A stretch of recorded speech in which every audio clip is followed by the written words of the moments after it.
الحمد لله نحمده ونستعينه ونستغفره ونؤمن به ونتوكل عليه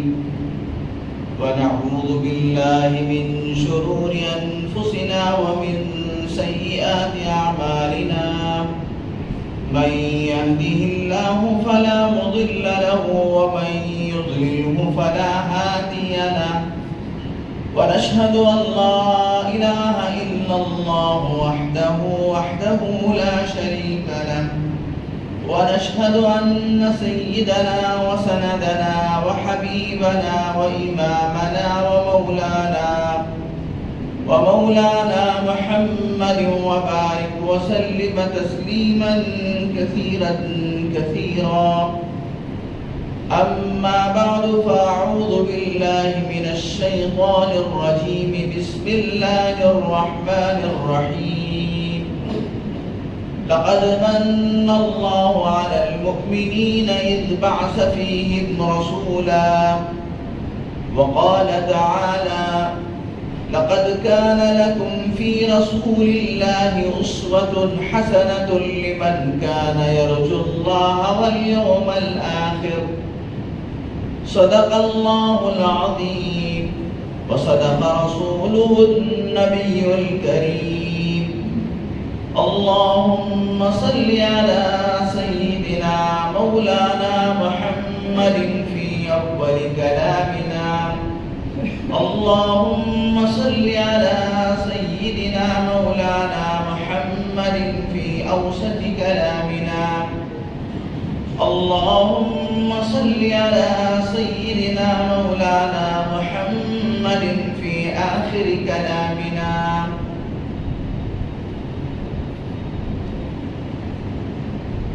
ہزار بار خوشویم دہن زمشکو غلام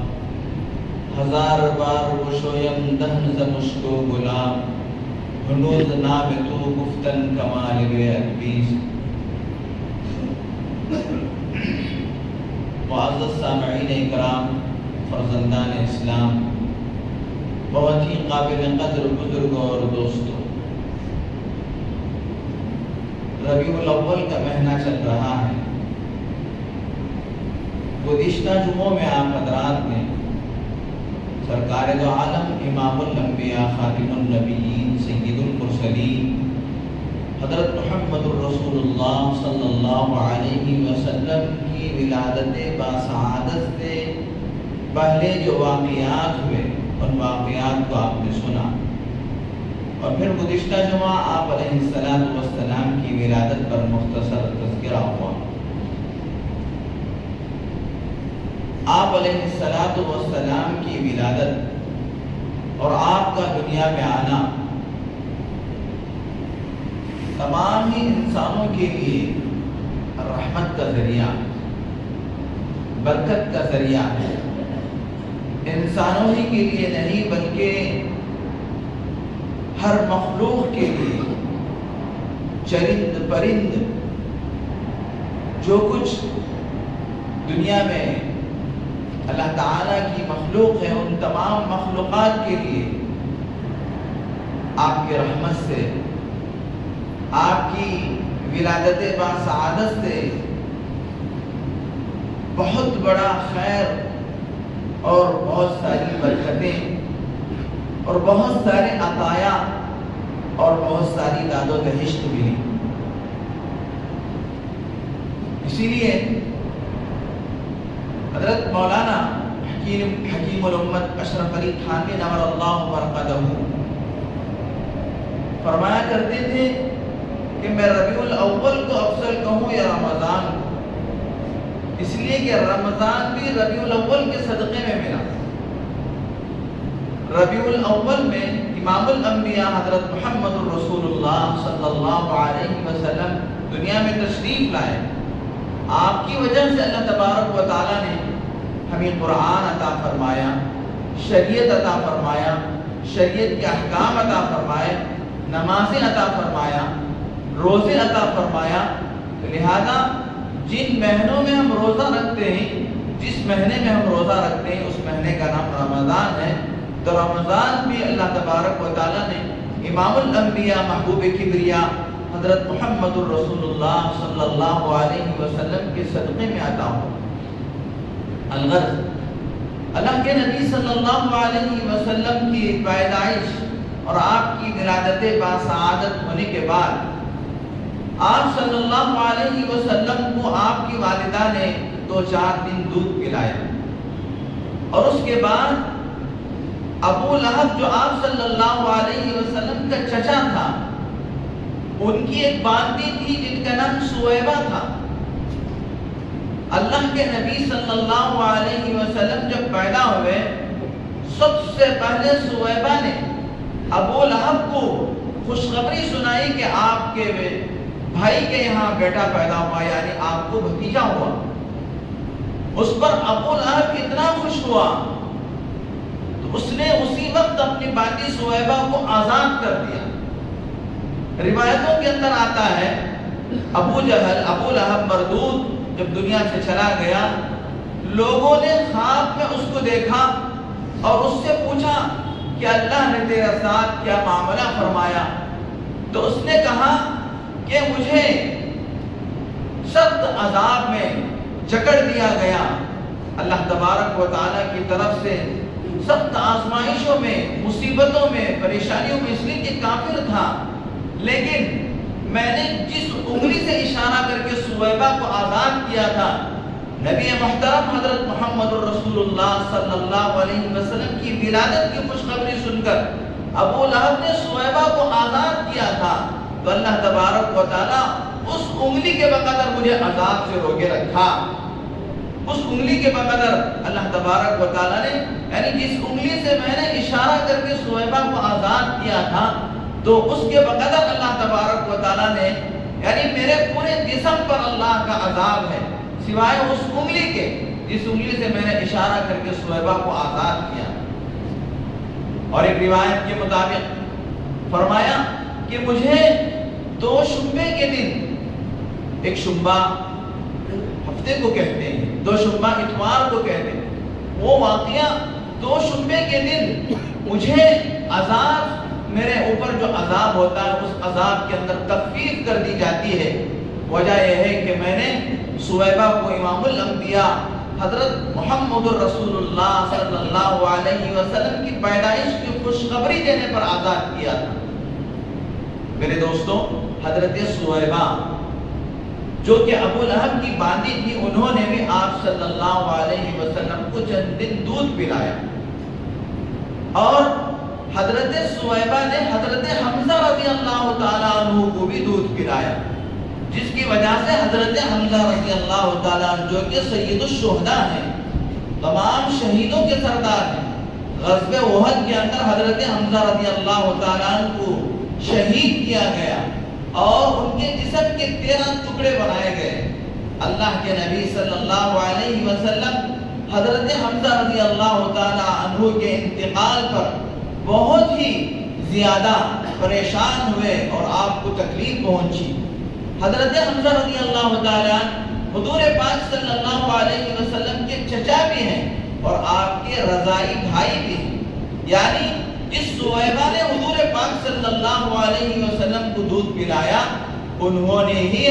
حضرت حمزہ رضی اللہ تعالیٰ عنہ کو بھی دودھ پلایا تھا۔ اس اعتبار سے حضرت حمزہ رضی اللہ تعالیٰ عنہ حضور پاک صلی اللہ علیہ وسلم کے چچا بھی ہیں اور آپ کے رضائی بھائی بھی ہیں۔ اس لیے ایک مرتبہ اللہ کے نبی صلی اللہ علیہ وسلم سے پوچھا گیا کہ کیا آپ حضرت حمزہ کی بیٹی سے نکاح کریں گے؟ تو آپ نے فرمایا میں کیسے حضرت حمزہ کی بیٹی سے نکاح کر سکتا ہوں جبکہ وہ میری رضائی بھتیجی ہے۔ مسئلہ یہ ہے کہ جس طریقے سے نسبی رشتہ دار اور سسرالی رشتہ دار، جیسے بھائی کا بہن سے نکاح نہیں ہوتا، جیسے بھونی کا سالی سے نکاح نہیں ہوتا، اسی طریقے سے جس نے دودھ پلایا ہے اس کے بچوں سے بھی آدمی کا نکاح نہیں ہوتا۔ بچپن میں ایسا بہت ساری مرتبہ ہوتا ہے کہ عورت وہ ولادت کے موقع پر پھوپھی یا کوئی بچے کو بھوک لگتی ہے، بچہ دودھ کا پیاسا رہتا ہے، تو کوئی رشتہ دار جو پھوپھی یا خالہ اس بچے کو دودھ پلا دیتے. اب دودھ پلا دینے کے بعد وہ جو عورت دودھ پلائی وہ رضائی ماں بن جاتی ہے. اب حالانکہ خالہ کی بیٹی سے نکاح کرنا جائز ہے، لیکن جب اس نے بچپن میں آپ کو دودھ پلا دیا تو پھر آپ خالہ کی بیٹی سے نکاح نہیں کر سکتے. پھوپھی نے اگر آپ کو بچپن میں دودھ پلا دیا تو آپ پھر بڑے ہو کر پھوپھی کی بیٹی سے آپ نکاح نہیں کر سکتے، اس لیے کہ وہ ایک طرف آپ کی پھوپھی کی بیٹی ہے تو دوسری طرف وہ آپ کی رضائی بہن ہے. یعنی جس ماں سے تم نے دودھ پیا اسی ماں سے اس بچی نے بھی دودھ پیا، لہذا آپ کا نکاح اس سے نہیں ہو سکتا. یہ شریعت کے مسائل بہت سارے لوگوں کو معلوم نہیں ہوتے. میں خود ایسے بہت سارے لوگوں کو جانتا ہوں کہ اگر وہ اپنی بہو کو اپنے بیٹے سے نکاح میں لے کر آئی اور خوشی کے مارے کئی مرتبہ یہ کہا کہ تو میری بہو نہیں بلکہ بیٹی ہے، میں نے تجھے بچپن میں دودھ پلایا ہے، لیکن جب ان سے کہا گیا کہ پھر تو تمہارے بیٹے کے اوپر یہ بچی حرام ہے تو وہ کہتی کہ نہیں، میں ایسے ہی کہتی. یہ مسائل شریعت کے باریک باریک مسائل کو جاننا بہت ضروری ہے. اس لیے ہم لوگوں کو وقت نکال کر دین کی تعلیمات اور دین کے مسائل کو حاصل کرنا ضروری ہے. صرف دنیا ہی ہمارا مقصود نہیں ہے، آخرت ہمارا مقصود ہے. آخرت کے بارے میں اور دین کے بارے میں جاننا ہمارے لیے ضروری ہے. تو ایک مسئلہ میں نے یہاں پر بیان کر دیا واقعے کے تحت. حضرت حمزہ رضی اللہ تعالیٰ عنہ حضور پاک صلی اللہ علیہ وسلم کے چچا بھی ہیں اور آپ کے رضائی بھائی بھی ہیں. اور میرے دوستو، دو ہی چچا حضور پاک صلی اللہ علیہ وسلم کے ایمان قبول کیے. ایک حضرت عباس رضی اللہ تعالیٰ اور دوسرے حضرت حمزہ رضی اللہ تعالیٰ. سیدنا عباس رضی اللہ تعالیٰ بہت ہی جلیل القدر صحابی اور ان کے بیٹے حضرت عبداللہ ابن عباس رضی اللہ تعالیٰ جن کی مزار طائف کے اندر موجود ہے اور انہی کے نام سے عبداللہ ابن عباس کے نام سے ایک بہت بڑی مسجد طائف میں ہے. تفصیلی واقعات بتانے کا موقع نہیں ہے تو چنانچہ اللہ کے نبی صلی اللہ علیہ وسلم سب سے پہلے اپنے والدہ سے دودھ پیا اور اس کے بعد حضرت سویبہ سے دودھ پیا اور پھر عرب کے قانون اور عرب کے دستور کے مطابق حضرت حلیمہ نے آپ کو دودھ پلانے کے لیے اپنے علاقہ لے گئی اور وہاں پر اللہ کے نبی صلی اللہ علیہ وسلم کی برکت سے انہوں نے بہت سارے چیزوں کا مشاہدہ فرمایا. کیا کیا چیزیں حضرت حلیمہ بیان کرتی ہیں. میرے دوستو، وقت کی تنگ دامانی کی وجہ سے سارے واقعات بیان نہیں کر سکتے. جیسا کہ میں نے گزشتہ جمعہ آپ سے کہا تھا، حضرت حلیمہ جیسے ہی آپ علیہ السلام کو اپنے دامن میں لیا، اللہ تبارک و تعالیٰ نے اس لاغر اور کمزور اونٹ کے اندر ایسی طاقت عطا فرما دیا کہ وہ بنو سعد قبیلہ جو طائف کے پاس سے قبیلہ ہے بنو سعد، وہاں سے 10 عورتیں آئی تھیں. 9 عورتوں کی سواریاں بہت ہی تیز رفتار تھی. انہوں نے حضرت حلیمہ سے پہلے مکے میں آ کر مالدار بچوں کو اپنے پاس لے لیا تھا. واپسی کے وقت میں یعنی جس وقت مکہ کو آ رہے تھے اس موقع پر ان عورتوں نے صاف صاف حضرت حلیمہ سے کہہ دیا تھا کہ تمہاری اونٹنی بہت لاغر اور بہت دبلی پتلی ہے، ہم آپ کا زیادہ انتظار نہیں کر سکتے، ہم آگے بڑھ رہے ہیں، آپ پیچھے آپ کی سہولت کے مطابق آ جانا. چنانچہ 9 عورتیں پہلے پہنچ چکی تھی اور مکے کے دیگر مالداروں کے بچوں کو انہوں نے حاصل کر لیا تھا. لیکن واپسی میں حضرت حلیمہ رضی اللہ تعالیٰ جیسے ہی امام الانبیاء محبوب کبریا حضرت محمد الرسول اللہ صلی اللہ علیہ وسلم کو اپنے دامن میں لیا، سب سے پہلے تو سواری جیسے ہی حضرت حلیمہ آپ صلی اللہ علیہ وسلم کو اپنے گود میں لے کر پیچھے بیٹھی تو سواری اٹھنے کا نام نہیں لے رہی تھی. اور حلیمہ کے شوہر جب اتر کر اونٹنی کو اٹھا رہے تھے تو فوراً اٹھ جا رہی تھی. جب بیٹھنے کا موقع آتا حلیمہ کے شوہر آگے بیٹھتے تو پھر دوبارہ اونٹنی نیچے بیٹھ جاتی تھی. تو آخر میں انہوں نے سمجھ لیا کہ مقصد یہ ہے کہ اس شہسوار کو آگے بٹھایا جائے. چنانچہ اللہ کے نبی صلی اللہ علیہ وسلم کو اونٹنی کے آگے بٹھایا گیا اور وہ اونٹنی اس تیز رفتاری کے ساتھ آگے بڑھی کہ چند ہی لمحات کے اندر چند ہی وقت میں ان تمام عورتوں کو پیچھا کر دی جو کہ بہت پہلے نکل چکے تھے، اور ان کی اونٹنیاں بہت ہی تیز رفتار اور بہت ہی صحت مند تھی۔ حضرت حلیمہ سے ان عورتوں نے کہا کہ حلیمہ تم نے کہیں مکے میں جا کر سواری تو نہیں بدل لیا،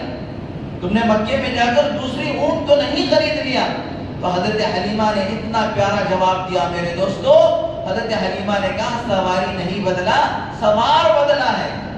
سواری نہیں بدلا، لیکن میری اس اونٹنی کی سواری کا سوار بدل گیا، جس کی وجہ سے میری مقدر چمک گئی، اور اللہ تبارک و تعالیٰ نے اس کے طاقتیں اور اس کے اندر قوتیں عطا فرما دیا۔ اور پھر وہاں پہنچنے کے بعد حضرت حلیمہ آپ کا بڑا خیال کیا کرتی تھی، اور جب حضرت حلیمہ آپ کو دودھ پلاتی تو ہمیشہ آپ علیہ السلام دائیں طرف سے دودھ پیا کرتے تھے۔ حلیمہ کا ایک اور بھی بیٹا تھا، تو لہذا اللہ کے نبی کبھی بائیں طرف اگر کسی موقع پر حضرت حلیمہ بائیں طرف سے دودھ پلانا بھی چاہتی تو اللہ کے نبی ہرگز ادھر سے دودھ نہیں پیتے تھے، ہمیشہ سیدھی طرف سے اور ایک ہی طرف سے اللہ کے نبی صلی اللہ علیہ وسلم دودھ پیا کرتے تھے۔ چنانچہ حضرت حلیمہ رضی اللہ تعالیٰ عنہ نے 2 سال تک آپ علیہ السلام کو دودھ پلایا۔ 2 سال کے بعد جب آپ نے دودھ چھوڑا تو حضرت حلیمہ آپ صلی اللہ علیہ وسلم کو لے کر مکہ مکرمہ آئی اور بی بی آمنہ کی سپرد کی، لیکن حلیمہ کا دل یہ چاہتا تھا کہ میں اس بیٹے کو اور اپنے پاس رکھوں اور اس بیٹے سے میں برکتیں حاصل کروں، اور اس کی وجہ سے اللہ تعالیٰ ہم پر رحمتوں کی برسات برسائے۔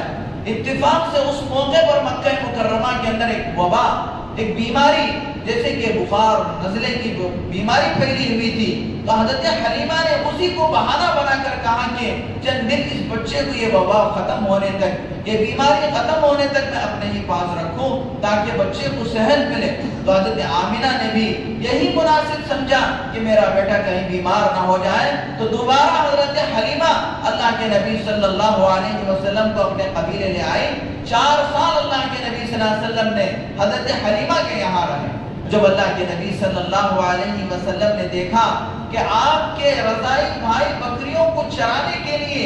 جنگل جایا کرتے ہیں، تو آپ صلی اللہ علیہ وسلم نے بھی کہا کہ اماں میں بھی میرے بھائیوں کے ساتھ جنگل جا کر بکریوں کو چراؤں گا۔ حضرت حلیمہ چاہتی تھی کہ میرا بیٹا آرام سے رہے، لیکن اللہ کے نبی صلی اللہ علیہ وسلم یہ آپ کب آرام طلبی کے چاہنے والے تھے؟ آپ نے بھی جنگل کی طرف نکلے تو آپ کے ساتھ عجیب و غریب معاملہ ہوا کرتا تھا۔ جنگل میں اور چلچلاتی ہوئی دھوپ میں ایک بادل آپ کے سر پہ سایہ کیا ہوا ہوتا، اور آپ کی بکریاں جب شام واپس آتی تو دودھ کی تھنوں سے ان کے تھن دودھ سے بھرے ہوئے ہوتے، اور خوب یعنی وہ سیراب ہو کر خوب اچھی طریقے سے چر کر واپس آتے۔ پڑوسیاں حضرت حلیمہ کی بکریوں کو دیکھ کر اپنے بچوں کو کوسا کرتے تھے کہ حلیمہ کی بکریاں جہاں چرتی ہیں وہاں تم اپنی بکریوں کو کیوں نہیں چراتے؟ وہ کہتے ہیں کہ حلیمہ کی بکریاں جہاں چرتی ہیں، جس جنگل میں چرتی ہیں اسی جنگل کے اندر ہم بھی چراتے ہیں، لیکن حلیمہ کے ساتھ اللہ تبارک و تعالیٰ کی مدد و نصرت کا عجیب معاملہ تھا۔ چنانچہ اسی زمانے میں اللہ کے نبی صلی اللہ علیہ وسلم کے ساتھ ایک واقعہ پیش آیا۔ جنگل میں اللہ کے نبی صلی اللہ علیہ وسلم اپنے رضائی بھائی اور بہن کے ساتھ گئے ہوئے تھے، تو 2 آدمی حضرت جبرائیل اور حضرت میکائیل انسانوں کی شکل میں سفید لباس میں اس جنگل کے اندر آئے، اور اللہ کے نبی صلی اللہ علیہ وسلم کو پکڑ کر آپ علیہ السلام کو جنگل میں لٹایا،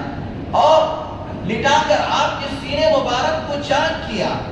اتنا دیکھ کر جو آپ کے رضائی بھائی تھے وہ بھاگتے ہوئے ڈرتے ہوئے خوف کے مارے اپنی ماں حضرت حلیمہ اور ان کے شوہر کو آ کر سنایا کہ ہمارے قریشی بھائی کے ساتھ ایسے ایسے ہو رہا ہے۔ تو حضرت حلیمہ اور ان کے شوہر یہ بھی دوڑ کر اس جنگل کے اندر گئے، اور جا کے دیکھا تو معاملہ پورا ختم ہو چکا ہے، اور اللہ کے نبی صلی اللہ علیہ وسلم کھڑے ہوئے ہیں، اور آپ کے چہرے پر ایک غم اور ایک اللہ کے نبی صلی اللہ علیہ وسلم کے چہرے پر ایک عجیب تاثر ہے۔ اس کے بعد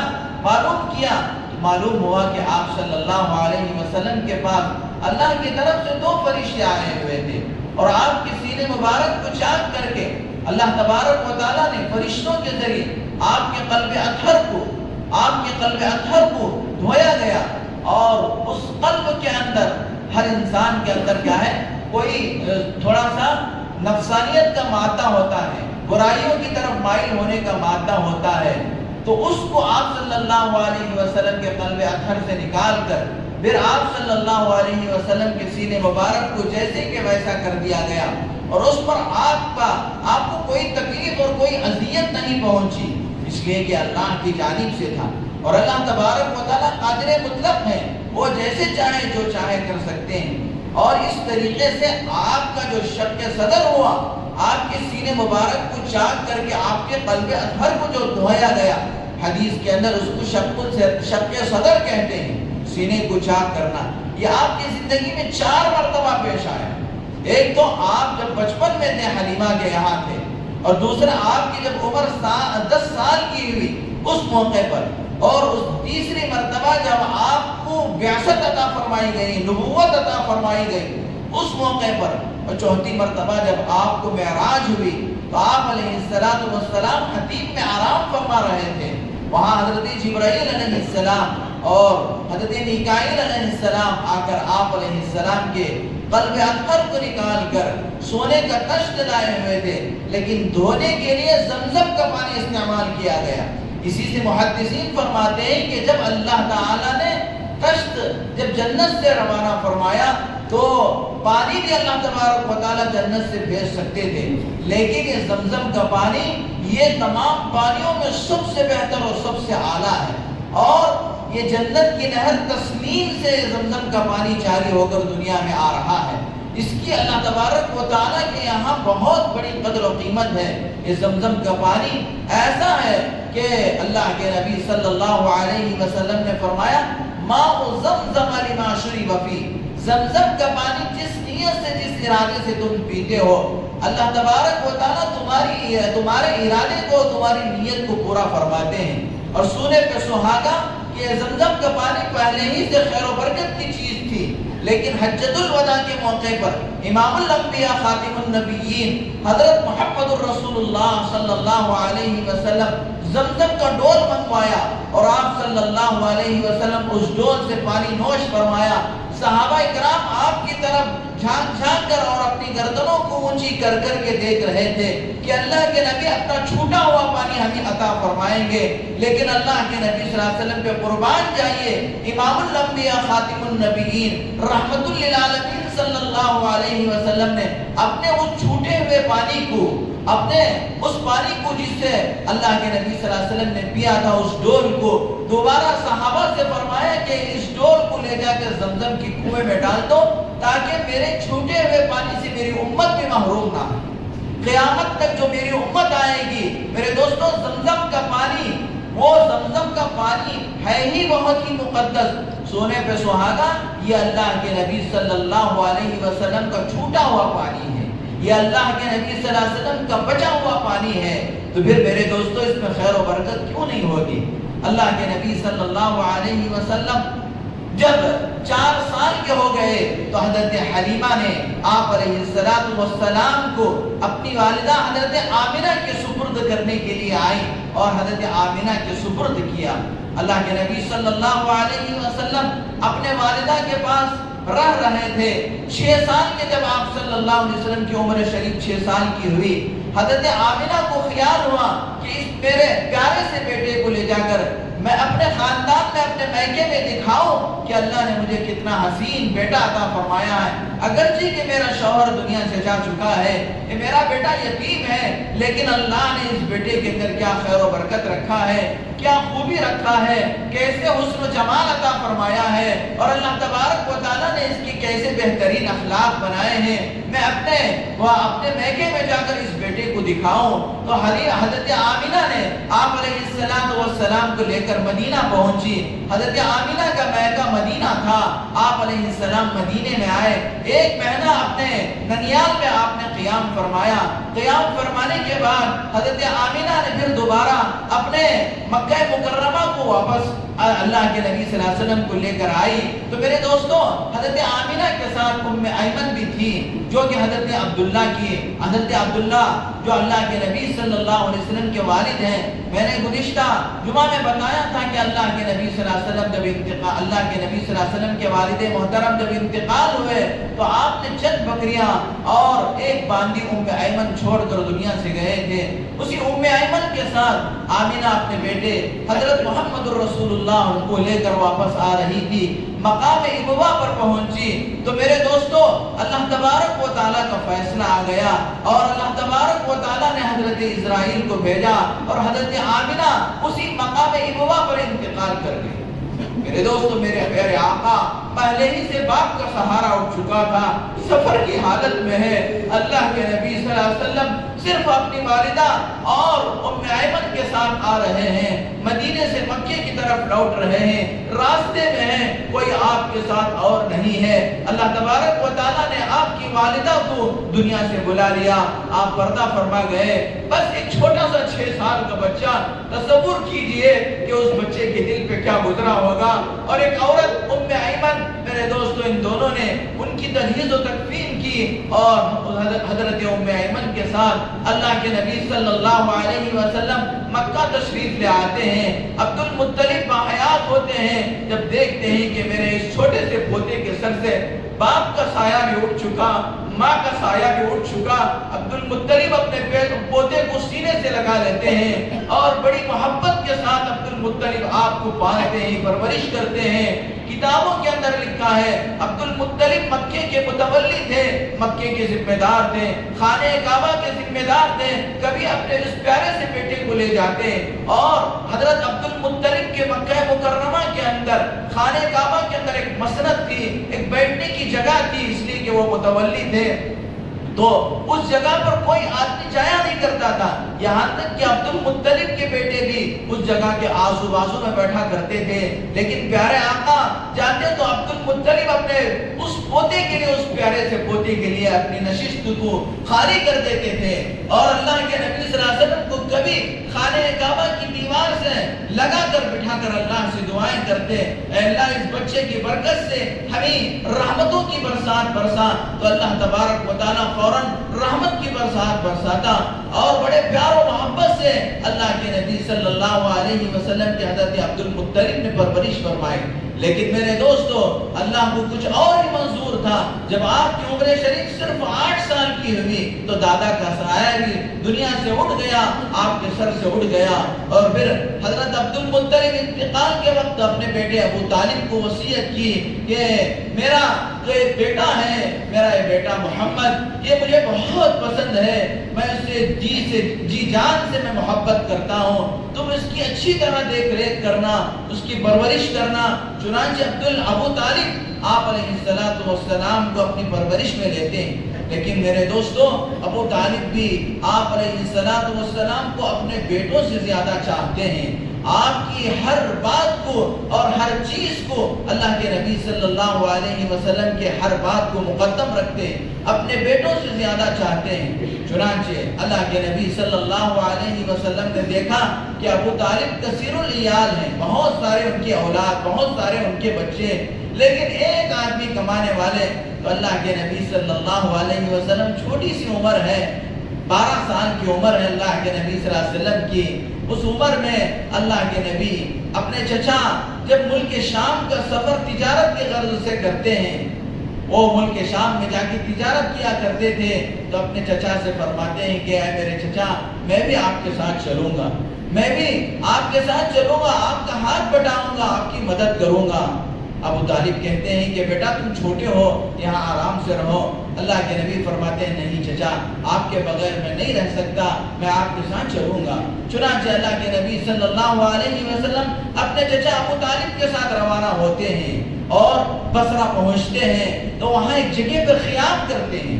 تو اس خیام کے دوران ایک راہب وہاں رہتا ہے جس کا نام بحیرہ ہے. وہ راہب اپنی عبادت کا, راہب یعنی عبادت گزار, اللہ کا ولی, یہ فرمانے ہماری زبان میں جسے ولی کہتے ہیں, اس زمانے میں وہ اس کو راہب کہا کرتے تھے. وہ راہب اپنی عبادت گاہ سے باہر نکل کر آتا ہے اور اللہ کے نبی صلی اللہ علیہ وسلم کو غور سے دیکھتا ہے اور پوچھتا ہے کہ یہ بچہ کون ہے، کس کا ہے، اس کے باپ کا نام کیا ہے، اس کے دادا کا نام کیا ہے۔ جب تمام چیزیں بتائی جاتی ہیں تو راہب کہتا ہے کہ قسم خدا کے یہ بچہ نبی آخر الزمان ہے،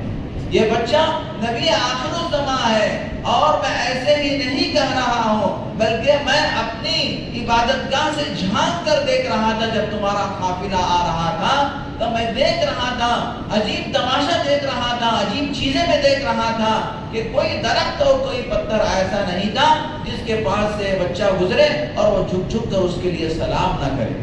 جھک جھک کر اس کے لیے سلام نہ کرے۔ اور میں دیکھ رہا تھا یہ بچہ جب دھوپ میں آتا ہے تو بادل اس کے لیے سایہ کیا ہوا ہے۔ اور اس کے بعد اس نے کہا کہ تم اس بچے کی بھرپور حفاظت کرنا۔ اگر رومیوں کو معلوم ہوگا تو رومی جو کیا ہے مجوسی تھے، وہ اگر ان کو معلوم ہوگا تو اس بچے کو قتل کر دیں گے۔ اتنے میں 7 آدمی ادھر سے آئے، روم سے رہنے والے، وہ تلاش کرتے ہوئے آئے۔ اس بحیرہ راہب نے ان سے پوچھا کہ تم کس چیز کو تلاش کر رہے؟ انہوں نے کہا کہ ہماری کتابوں میں لکھا ہے جو نبی آخر الزمان ہوں گے وہ اس مہینے میں، اس وقت میں، اس تاریخ میں، اس دن میں سفر کرنے والے ہیں، ملک شام کا سفر کرنے والے۔ ہم ان کی تلاش میں آئے ہیں، ہم ان کو پائیں گے تو ہم نعوذ باللہ قتل کر دیں گے۔ تو اس راہب نے کہا مجھے یہ بتاؤ جس چیز کو اللہ تبارک و تعالیٰ رکھنا چاہے، جس کی اللہ تبارک و تعالیٰ حفاظت کرنا چاہے اور جس کو اللہ تبارک و تعالیٰ بچانا چاہے، کیا تم اس چیز کو مار سکتے ہو؟ کیا تم اس چیز کو ختم کر سکتے ہو؟ جب اللہ نے تمہاری کتابوں میں لکھ دیا کہ یہ نبی آخر الزمان ہوں گے اور یہ پوری امت کے نبی ہوں گے تو تم اس کو کیسے مار سکتے ہو، کیسے تم قتل کر سکتے ہو؟ تو فوراً ان لوگوں کو معلوم ہو گیا اور وہ سمجھ گئے، تو انہوں نے اسی راہب کے پاس ڈیرا ڈال کر اس کے ہاتھ پہ بیٹھ کر کے وہیں پہ رہنے لگے۔ پھر وہ راہب اللہ کے نبی صلی اللہ علیہ وسلم کی طفیل میں پورے قافلے والوں کی دعوت کیا کہ پورے قافلے، حالانکہ وہ راہب کبھی اپنی عبادت گاہ سے باہر نہیں نکلتا تھا، لیکن جب اس نے دیکھا کہ ایسی مقدس، ایسی بابرکت شخصیت ہے تو سارے لوگوں کو اس نے دعوت کی۔ سارے لوگوں کو جب دعوت تیار ہو گئی تو اس نے اپنے دسترخوان پہ سبھی لوگوں کو بلایا، لیکن اس کا جو مطلوب اور اس کا جو مقصود وہ امام الانبیاء تھے۔ اس نے اس پورے مجمع میں آپ کو نہیں دیکھا، تو اس نے پوچھا کہ وہ لڑکا کہاں ہے، وہ بچہ کہاں ہے؟ تو قافلے والوں نے کہا کہ وہ اونٹوں کو چرانے کے لیے گئے۔ اللہ اکبر، وہ اونٹوں کو چرانے کے لیے گئے ہیں۔ چنانچہ اللہ کے نبی کے آنے تک اس نے سب کو انتظار کروایا، اور جب ان لوگوں نے کھانے سے فارغ ہو گئے تو سبھی لوگوں نے جلدی سے فارغ ہو کر درختوں کے سائے میں آرام کرنے کے لیے تشریف لے گئے، آرام کرنے کے لیے گئے۔ آپ علیہ السلام اطمینان سے گئے تو جب تک سارے ہی لوگ درختوں کے سایوں پر قبضہ کر چکے تھے، امام الانبیاء محبوب کبریا حضرت محمد الرسول اللہ صلی اللہ علیہ وسلم نے ایک کنارے ہو کر دھوپ ہی میں بیٹھے تو میرے دوستوں قدرتی طور پر اس درخت کا سایہ آپ کی طرف ہو گیا، اور اس راہب نے سارے لوگوں کو بتایا دیکھو یہ بچہ جس طرف ہے اس طرف اس درخت کا سایہ ہو جا رہا ہے۔ چنانچہ میرے دوستو اللہ کے نبی صلی اللہ علیہ وسلم نبوت سے پہلے آپ علیہ السلام کی جوانی شان سے گزرتی ہے کہ آپ جوان ہوتے ہوتے سارے عرب کے لوگوں میں، سارے بچے اور بچیوں میں، سارے مرد عورتوں میں آپ علیہ السلام اس شان سے پروان چڑھتے ہیں کہ آپ کو ہر ایک امین کہتا تھا، امانت دار کہتا تھا، ہر ایک آپ کو صادق کہتا تھا، سچا کہتا تھا۔ اس شان کے ساتھ آپ کی پرورش ہوئی، آپ کی جوانی، اور آپ کیا ہے جوانی کی زندگی، جوانی کی عمر کو آپ علیہ السلام نے اس طریقے سے طے فرمایا کہ عرب کے اندر حرب الفجار ایک جنگ ہوئی جو کہ فیل کے واقعے کے بعد، جو فیل کا واقعہ ہے، ابرہا بادشاہ جو مکے پہ چڑھائی کرنے گیا، اور اس کے بعد یہی جنگ ہوئی، وہ قبیلے بنو قیس اور قبیلے قریش کے درمیان ہوئی۔ اس کے اندر پہلے قریش یا قبیلے قیس غالب آ گیا، اور پھر اس کے بعد قبیلے قریش، اور اس کے بعد وہ جنگ صلح پر ختم ہو گئی۔ اس کے بعد اللہ کے نبی صلی اللہ علیہ وسلم ایک میٹنگ ہوئی، وہاں پر 3 لوگوں نے مل کر ایک میٹنگ بنائی، اس کے اندر یہ طے کیا گیا کہ کوئی آج کے بعد سے کسی پر ظلم نہیں کرے گا، کسی کمزور پر کوئی طاقتور اپنا زور نہیں دکھائے گا، اس طریقے سے جس کو حلف الفضول کہا جاتا ہے۔ اللہ کے نبی صلی اللہ علیہ وسلم بھی اس میٹنگ کا حصہ تھے اور آپ علیہ السلام نے بھی اس کے اندر شرکت کی اور کہا کہ یہ خیر کے کام ہیں، ان کاموں کے اندر بڑھ چڑھ کر حصہ لینی چاہیے۔ الغرض اللہ کے نبی صلی اللہ علیہ وسلم بچپن ہی کے اندر نبوت ملنے سے پہلے ہی آپ ہر خیر کے کام کے اندر آگے بڑھ کر حصہ لیتے تھے اور غریبوں کی مدد کیا کرتے تھے، یتیموں کا سہارا بنتے تھے، اور آپ کو لوگ امین اور صادق کے لقب سے یاد کیا کرتے تھے۔ مکے کے اندر آپ علیہ السلام کے چرچے ہو گئے تھے کہ آپ بڑے سچے ہیں، آپ امانت دار ہیں، اور بھی آپ کے بہت ساری جوانی کے واقعات ہیں۔ اللہ تعالیٰ سے دعا ہے کہ اللہ تبارک و تعالیٰ ہم سب کو ہمارے نبی، ہمارے آقا امام الانبیاء خاتم النبیین حضرت محمد الرسول اللہ صلی اللہ علیہ وسلم کی تعلیمات کے مطابق زندگی گزارنے کی توفیق عطا فرمائے، آپ سے سچا عشق نصیب فرمائے۔ آپ کی محبت ایمان کا جز ہے، اللہ تعالی ہم سب کو آپ سے عملی طور پر محبت کرنے کی توفیق عطا فرمائے۔ وآخر دعوانا الحمدللہ رب العالمین۔